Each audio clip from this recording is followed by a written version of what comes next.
It's my life. 안녕하세요. 신창환 교수의 KNU 라이프 시작합니다. 오늘은 경북대학교 수학과에서 수학을 전공하시면서 학생들을 가르치고 계신 최하영 교수님을 모셨습니다. 교수님 안녕하십니까? 안녕하십니까. 본인 소개 좀 부탁드립니다. 네, 지금 현재 경북대 수학과에서 응용수학을 가르치고 있습니다. 지금 응용수학에도 다양한 분야가 있는데 그 중에서도 데이터 분석이나 횡령 관련된 이론들을 연구를 많이 하고 있어요. 저는 이제 사회복지니까 이제 문과라 수학을 못하지는 않았는데 네. 제가 고등학교 1학년 때 카이스트 네. 거기서 수학 경시대 안 믿겠지만 네. 무모하게 출전했다가 네. 5문제인가 4문제를 2시간 주는데 맞습니다. 한 문제도 못 풀고 나왔습니다. 네, 네, 수학 풀면서 이쪽 분야는 내가 갈 분야는 아니다. 네. 그래서 이제 문과로 왔고 수학하시는 분들은 좀 뭔가 남다른 것 같다 생각이 네. 듭니다. 교수님 이제 학부 석사를 또 저희 경북대에서 네, 하시고 맞습니다. 예. 박사학위는 또 미국의 아이오밍 대학에서 네, 와이오밍 주립대. 주립대학에서 공부하시고 그런데 가르치시는 과목 아까 소개도 그렇고 응용수학이라는 걸 가르치고 네. 있는데 그러면 수학의 기초 과목 따로 있고 응용 따로 있는 거 순수 수학이랑 이제 응용수학이 있는데 순수 수학 안에도 분류가 있습니다.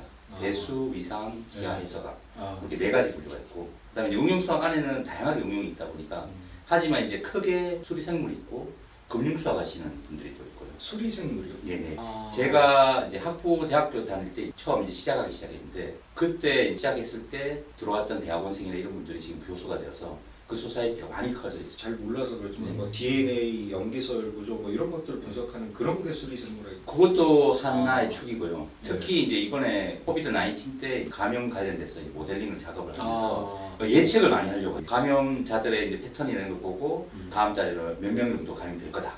그럼 이제 정부에 이런 보고서를 좀 올려주면 정부에서 정책에 도움이 될 수 있기 때문에 그때 코로나 19 때 막 정부에서 예상 감진자 수, 네. 감염자 수 이런 것들을 발표하고 이런 것들 전부 다 수학자분들이 네. 모델링 네, 이제 맞습니다. 만들어서 네. 하신 거구나. 네, 네. 재밌는 분야가 네, 많네요. 네. 그러니까 수리생물학 있고 또 그다음 금융수학도 금융수학. 네, 네. 아. 근데 그 금융수학 하시는 분들도 굉장히 좀 소사이티 좀 어느 정도 큰데 관련돼서 금융 관련된 예측이나 모델링을 해서 네. 뭔가 컨트롤을 하고 싶거든요. 사실 그 금융수학에서는 또 유명한 분이 사이먼이라는 분이 있는데 네. 사이먼 그 교수님이 최근에 이제 돌아가셨는데 사이먼 그 교수님 같은 경우는 미분기하를 연구하십니다. 아. 미분기하는 뭐냐면은 우리가 뭐 미분해서 이제 음. 곡선이 어떤 모양이고 이런 걸 연구하는 건데 네. 구체적으로 더 들어가면 굉장히 좀 복잡하게 이제 추상적으로 연구를 하시는 아. 분인데 이분이 굉장히 그쪽 분야로 유명하시다가 상도 받고 뭐 전 세계에서 최고 대가였는데 어느 순간 갑자기 이제 교수직을 박차고 금융 회사를 차렸습니다. 아. 그래서 그 당시에 박사분들을 많이 고용을 했는데 경제 관련된 분들은 보통 이제 고용을 안 하고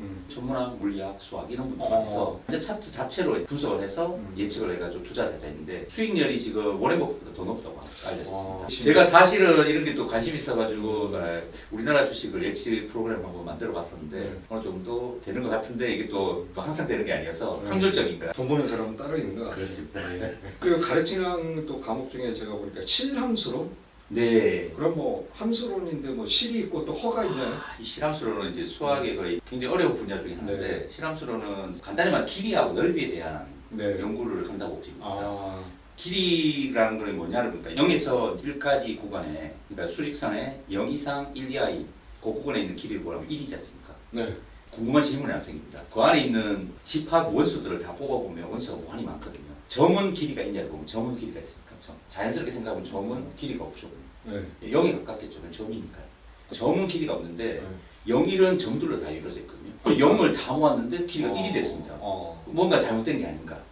네, 그래서 거기에 대한 길이나 이런 넓이에 대한 개념들에 대해서 아주 심도 있게 연구하는 분야가 이제 실험수로인데 굉장히 어려운 과목 중에 하나입니다. 그러네요. 네, 재미 있으신가요? 그런 거 하실? 신기한 게 많습니다. 굉장히 이럴 수가 있네 뭐 이런 것들이 좀 나옵니다. 그 실함수 얘기하니까 그냥 함수는 아닌데 네, 중학교 때 제일 그 수학 배우면서 처음에 허수를 배울 때 네, 네. 이걸 도대체 왜 배우지? 제가 전 정확하게 대답할 수 있습니다. 네, 그랬는데 네. 실수는 실제 우리가 뭔가 면적이든 아까 말씀 길이가 됐든 뭔가 측정하는 데 필요한 거고 또 실생활에서 사용하는 수지만 호수는 왜 필요한 거예요?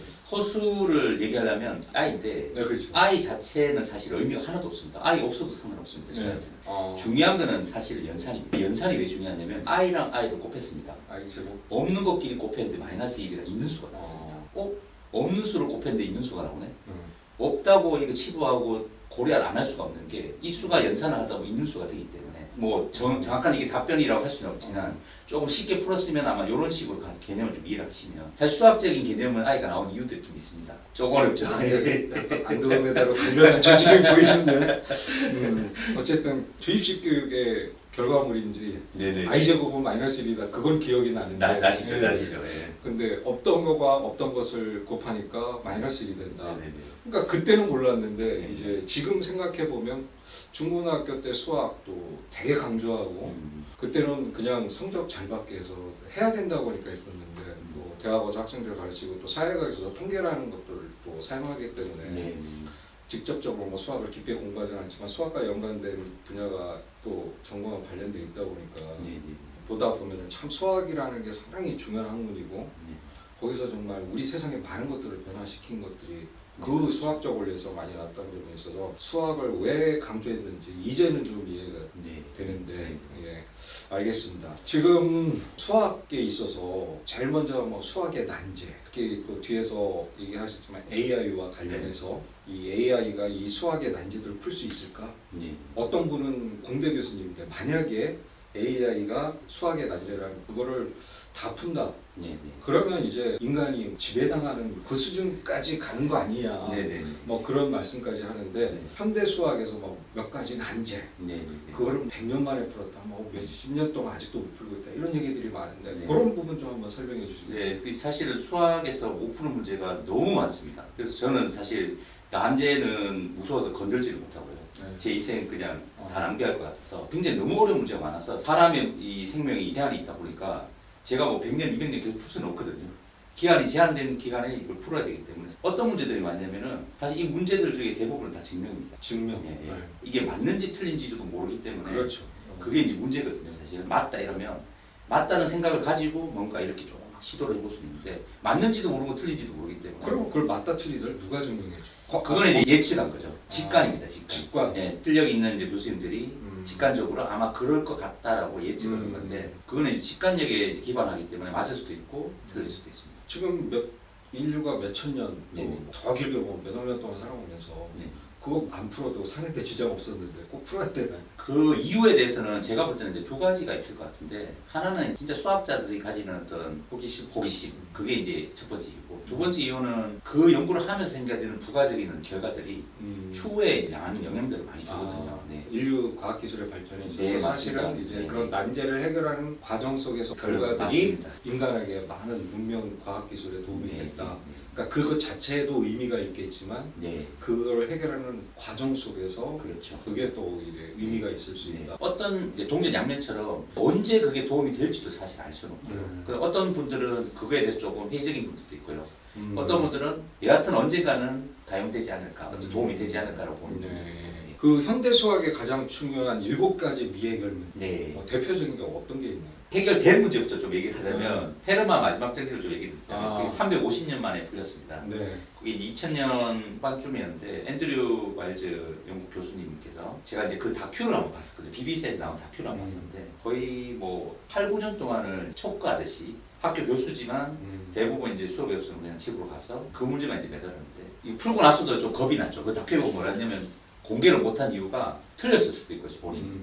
그래서 이 조그만하게 대학원 수업을 하나 엽니다. 그리고 동료 한 명한테 얘기를 좀 내가 풀었는 것 같은데 그 대학원 수업 때 같이 수업하면서 검증을 해보자. 그때 이제 대학원생들이 이제 수업을 들었지만 그 친구들은 어떤 수업인지 모르고 수업을 듣고 있었고요. 그 한 학기 동안 하면서 검증했는데 아무 문제가 없다. 해서 공개를 결국은 나중에 했습니다. 했지만 결국 또 오류가 있다는 걸 발견돼서 한 1년 정도 또 오류 수정 과정이 된 다음에 최종적으로 이거는 합당하다 해서 나왔습니다. 그래서 그 사람이 이제 다큐멘터리 찍은 걸 보면은 막 웁니다. 앤드류 교수님이. 고통은 기뻐서? 아니 힘들어서? 예, 저는 그 눈물을 이해가 되거든요. 어. 문제가 안 풀린 동안 8, 9년 동안 포기하지 않고 그 집념. 그리고 대단하네. 풀렸을 때 그 희열은 에베레스트산 등산하는 거에 뭐 몇만 배의 어떤 아마 희열감이 있을 거라고 생각해요. 야, 근무자로서 상당히 존경스러운 분이 존경스럽죠. 대단합니다. 네. 페르마는 350년에 있는 수학자이면서 제가 알기로 변호사인가 아마 그럴 겁니다. 집에서 이제 수학자가 되는 걸 반대를 해서 변호사 생활하면서도 수학 문제를 많이 푸는 사람인데 그분이 죽고 나서 많은 이런 종이에다가 뭐 걸적거리는 문제들 많은데 거기에 보면 어떤 게 있었냐면은 아마 이럴 거다 하지만 여백이 부족해서 다 소설하지 않는다고 증명을 생략해 놓은 게 있었는데 그게 사람들이 도전해 보니까 이게 왜 안 되지? 하면서 그게 350년 앞으로였던 겁니다. 그럼 그 페르마라는 그분이 진짜 알고 있는데 종이가 없어서 안 쓴 거예요? 그거는 아직도 잘 모릅니다. 몰라서 네. 그냥 지금 수학자분들 대부분 근데 풀렸을까라는 생각이 듭니다. 왜냐하면 이렇게 어렵게 푼 문제를 단숨에 그렇게 간단히 될 거다 하고 증명이 모자랐다 할 정도로 이게 쉽게 풀릴까?